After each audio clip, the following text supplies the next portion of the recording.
Սա արդեն մեծ ցուցիչ է, շատ լավ եւ երկու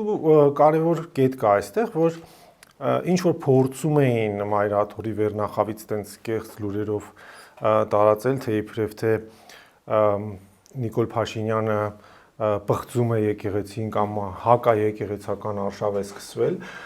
Կեղծ պատարակներ են։ Այո, հովանավորանքում բան։ Դա արդեն սուտ է, բայց դա արդեն մեկ անգամ մերժվեց նախորդ պատարակին Թալինում, որտեղ Տեր-Թադեն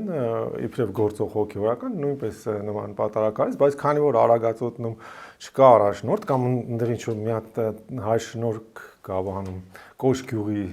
Սուրբ Ստեփանոսի վանքում, իբրև թե ինքն է տեղապահը, բայց ինքը ոչ եկավ, ոչ էլ ներկա գտնվեց։ Բայց արդեն այդտեղ երևաց, որ լեգիտիմ քահանան, այսինքն քաղաքական լեզվով ասած, անում է պատարակ ու իշխանավորները կարող են իբրև շարքային հավատացյալներ գալ եւ հաղորդություն ստանալ, մասնակցել պատարակին, իսկ Վայոց ձորում որևէ պարտադրանք չի եղել անշուշտ եւ որևէ հատուկ պրոտոկոլ կամ խնդիր չի եղել, որ անպայման պետք է առաջնորդը գա։